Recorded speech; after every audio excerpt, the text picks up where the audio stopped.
بسم اللہ الرحمن الرحیم۔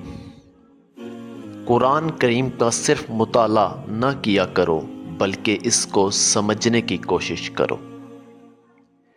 عشق رسول سردین بھی ہے اور وسیلہ دنیا بھی، اس کے بغیر انسان نہ دین کا نہ دنیا کا۔ علم کی جستجو جس رنگ میں بھی کی جائے عبادت ہی کی ایک شکل ہے۔ ایک سوچنے والے زندہ انسان کے خیالات میں تبدیلیاں ہوتی رہتی ہیں، نہیں بدلتا تو پتھر نہیں بدلتا۔ مقصد واحد کی لگن والا آدمی ہی سیاسی اور معاشرتی انقلابات پیدا کرتا ہے، سلطنتیں قائم کرتا ہے اور دنیا کو آئین عطا کرتا ہے۔ انسان کی روح کی اصل کیفیت غم ہے، خوشی ایک عارضی شے ہے۔ فکر پہلی منزل کسب حلال ہے، نور ایمان بھی کسب حلال ہی سے پیدا ہوتا ہے۔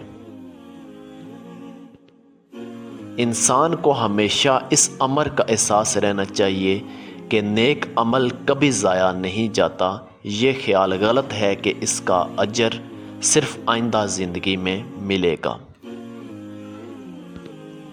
یہ امر بڑا افسوسناک ہے کہ کسی شخص کا علم و فضل یا احترام ہمیں حق گوئی سے باز رکھے۔ غلامی بہت بڑی لعنت ہے۔ غلامی زبان سے وہ کچھ کہلوا سکتی ہے جو انسان نہیں کہنا چاہتا۔ مخالف قوتوں سے ہرگز نہ ڈرو، ان سے جدوجہد جاری رکھو کیونکہ جدوجہد میں زندگی کا راز مضمر ہے۔ گرتے ہیں سجدوں میں ہم اپنی حسرتوں کی خاطر اقبال، اگر گرتے صرف عشق خدا میں تو کوئی حسرت ادھوری نہ رہتی۔ تیری رحمتوں پہ ہے منحصر میرے ہر عمل کی قبولیت، نہ مجھے سلیقہ التجا نہ مجھے شعور نماز ہے۔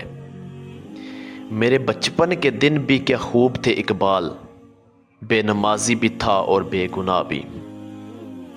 یہی درس دیتا ہے ہمیں ہر شام کا سورج، مغرب کی طرف جاؤ گے تو ڈوب جاؤ گے۔